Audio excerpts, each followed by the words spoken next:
Hello everyone, Justin Patton here, communication skills coach, and I want to tell you about an incident that happened yesterday. I'm away home from California all the way back to Atlanta, then Atlanta to Louisville, Kentucky.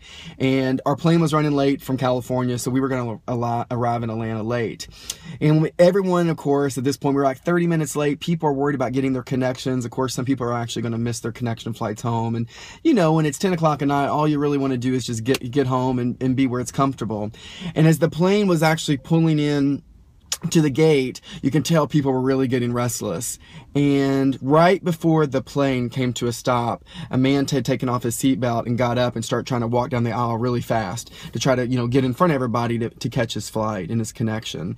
And of course, we know, you got to stay seated, keep your seatbelt buckled until it comes to a full stop. Well, another man, right when it stopped, had tried to get up, and the man that was going down the aisle kind of hit him and knocked into him.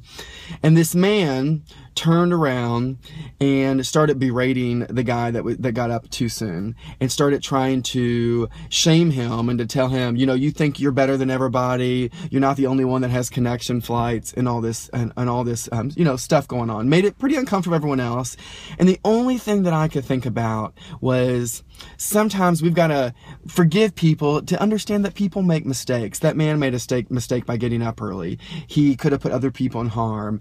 But at the end of the day, his intent wasn't bad. He was trying to make his connection like everyone else. And as I watched the other guy berate him, I really felt sad for him, because all I sat there and think is, Brene Brown says we cannot shame people into changing their behavior.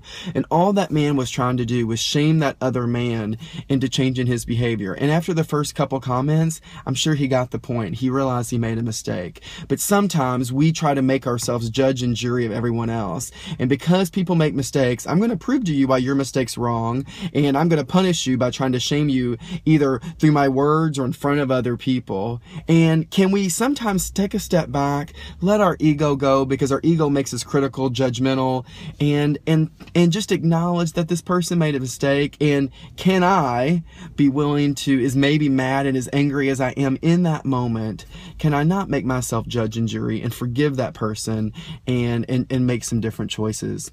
I think when we do that, we connect better with other people in our lives, and I think we raise the consciousness of ourselves in the way that we show up as leaders and the way that we show up as communicators. I'll end with this. As I watched that man berating the individual going down the aisle, all I could think about was, if your family, if your kids could see you right now, what would they think about you? Would they be embarrassed? Would they be proud?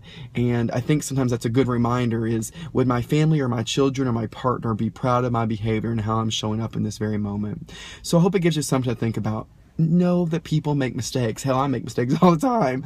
And at some point through my life, can I stop trying to be judge and jury of everyone else and just own what I need to own and be responsible for how I show up? So don't know if you have a similar situation that you can remember, but if so, I want you to post in the comments section and tell me what you think about how would you have handled the situation on the plane if that man was going down the aisle and kind of bumped into you. How would you have handled it? So just interested in getting your thoughts. So if no one tells you today they believe in you, please know that I believe in you. I'm glad to be home in Louisville, Kentucky. Hope wherever you are, you're warm and you're happy. I'll talk to you later. Bye-bye.